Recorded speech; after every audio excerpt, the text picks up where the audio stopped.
नमस्कार, मैं पंकज प्रसून। दोस्तों, मुंबई से 50 किलोमीटर दूर एक गांव है। उस गांव का नाम है पडघा। वो आजाद मुल्क है। वो इस देश में आईएसआईएस की राजधानी है। वो पडघा नहीं है, वो अल शाम है। और ये बाज़ाब्ता डिक्लेयर कर दिया गया है।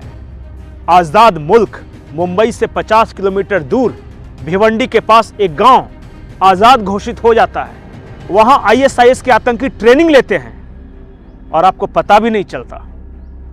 कहानी हैरत अंगेज है, कहानी खौफनाक है, कहानी दिलचस्प है। पूरी कहानी हम आपको बताएं, लेकिन उससे पहले आप हमारे चैनल को सब्सक्राइब कर लें, इस वीडियो को लाइक कर लें। आज से करीब एक हफ्ते पहले की बात है। अचानक मुंबई से 50 किलोमीटर दूर कोंकण की ओर बढ़ेंगे तो एक भिवंडी इलाका आता है। और भिवंडी के पास एक छोटा सा गांव है, नाम है पडघा बोरीवली। उस गांव में 90% मुस्लिम आबादी रहती है। अचानक सुबह सुबह का वक्त है, 20 गाड़ियां धड़ाधड़ आकर रुकती है। उसमें से 400 पुलिस के जवान सिविल ड्रेस में उतरते हैं। पूरे गांव की छापेमारी शुरू होती है और उन पुलिस जवानों के साथ एनआईए के अधिकारी हैं। और जब छापेमारी चलने लगी तो उस गांव से क्या निकलता है? पैलेस्टीन का झंडा, इजराइल का झंडा जो कि जलाने के लिए रखा था, हार्ड डिस्क, ड्रोन, 40 ड्रोन निकले हैं। 38 लाख रुपए एक उस शख्स के यहां जिसके घर खाने को बांधे हैं। कई आपत्तिजनक सामग्रियां, आईएसआईएस कैसे ट्रेनिंग देता है इसका एक पूरा पैटर्न चार्ट, यह सब कुछ उस गांव से निकला है जिस गांव के बारे में आसपास के लोगों को भी खबर नहीं था कि वो क्या चल रहा है वहां। और पता है, अगर आप शॉक्ड हैं, अगर आपको यह खबर आश्चर्यजनक लग रही है, तो एक और बड़े झटके के लिए तैयार हो जाइए। उस गांव में, मुंबई में 40 जगहों पर ड्रोन अटैक करने के लिए ट्रेनिंग दी जा रही थी, पूरी प्लानिंग की गई थी। मुंबई में अब तक का सबसे बड़ा आतंकी हमला होने वाला था, जिसे एनआईए ने समय रहते इस गांव पर छापेमारी कर रोक लिया। 40 जगहों पर ड्रोन से हमले होते मुंबई में। अब समझिए क्या स्थिति होती। शॉक्ड। एक और झटका है। झटका यह है कि इन सब का मास्टरमाइंड या इन सबको आतंक का ट्रेनिंग देने वाला कौन था? उस शख्स का नाम है साकिब नाचन। साकिब नाचन का नाम आपको ऐसे नहीं याद आएगा। 1991 में मुंबई में बम ब्लास्ट हुआ।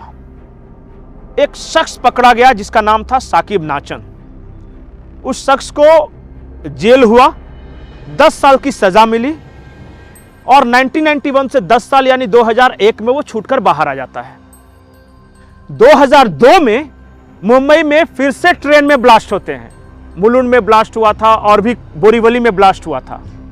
2002 की बात है। उसका भी मास्टरमाइंड यही साकिब नाचन। इसका मतलब कि जेल से 10 साल की सजा काटने के बाद भी ये आतंकी ही बना रहा। और फिर से इसने प्लान किया। फिर से 2002 में ये पकड़ा गया, फिर से इसे सजा मिली 10 साल की। 2017 में ये फिर बाहर आ गया और 2017 में बाहर आने के बाद 2023 के अंत में ये मुंबई में एक बहुत बड़े आतंकी हमले की प्लानिंग कर चुका था। ड्रोन से ट्रेनिंग दी गई थी, 40 जगहों पर हमले की योजना थी। आप सोचिए कि एनआईए अगर नहीं पकड़ता तो क्या हो सकता था। लेकिन सवाल यह है कि यह साकिब नाचन, यह चीज क्या है? साकिब नाचन वो चीज है जिसने इस देश में 10 से 12 लोगों को ब्रेन वॉश कर इराक और सीरिया भेजा ताकि आतंक की वो ट्रेनिंग ले सके। साकिब नाचन वो शख्स है जिसने इस देश में, भारत के अंदर आईएसआईएस का एक्सटेंडेड राजधानी बनाने की साजिश रची। एक गांव को राजधानी बना भी लिया, आतंक की राजधानी। अल शाम उस गांव का नाम रखा। अल शाम के बारे में अरब का यह शब्द है। अल शाम का मतलब यह है कि जो अगर अंग्रेजी में कहें तो लातविया, यानी कि 4-5 देश हैं, वो एग्जैक्ट टर्म नहीं आ रहा है, इल से है। ISIS का पूरा नाम भी पहले ISIL था, जो लास्ट में इल जो शब्द है वो वही शब्द है अल शाम का। इसका मतलब ये होता है कि सीरिया, जॉर्डन, फिलिस्तीन, तुर्की और कतर को मिलाकर हम खलीफा का राज्य बनाएंगे। वो खलीफा राज्य बनाने की कोशिश में था, इसलिए इस गांव का नाम अल शाम रखा था। अल शाम ये गांव रहेगा, खलीफा के अंडर रहेगा, भारत के महाराष्ट्र के कोंकण का एक गांव। ये है अल सचान। लेकिन अब एक बड़ा सवाल है। बड़ा सवाल यह है कि once a terrorist always a terrorist. अगर आप सोचते हैं कि यह खुखार आतंकी 5-10 साल की जेल की सजा काटने के बाद वो शरीफ और साधु बन जाएगा, तो सबसे बड़े धोखे में है। अल सचान का उदाहरण है 1991 बम ब्लास्ट में पकड़ा गया, 2001 में छूट गया, फिर 2002 में बम ब्लास्ट करता है, फिर छूट जाता है 2017 में, फिर मुंबई बम ब्लास्ट की प्लानिंग करता है। सवाल इस देश के कानून और इस देश की न्यायपालिका से भी है कि इतना खूंखार आतंकी बार बार कैसे छूट जा रहा है। आखिर कौन सा वो कायदा है, कौन सा कानून है जिसकी वजह से इतना बड़ी घटना को अंजाम देने के बाद भी सिर्फ 10 साल की सजा होती है। सवाल कई हैं। सवाल डरने का है, क्योंकि अल सचान अकेला नहीं है। जो NIA ने जानकारी दी है उसके अनुसार 10 लोग ऐसे हैं जो कि अल सचान के पैटर्न पे काम कर रहे हैं, देश के अलग अलग हिस्सों में हैं, और इसी वजह से 40 जगहों पे छापेमारी हुई थी NIA की 1 हफ्ते पहले।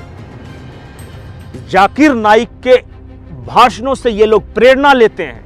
ये लोग बम बनाने में एक्सपर्ट हैं, ये लोग ट्रेनिंग देने में एक्सपर्ट हैं, ये लोग ब्रेन वॉश करने में एक्सपर्ट हैं।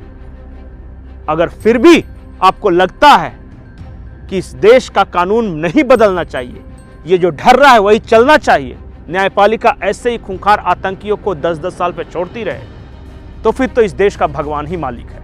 नमस्कार।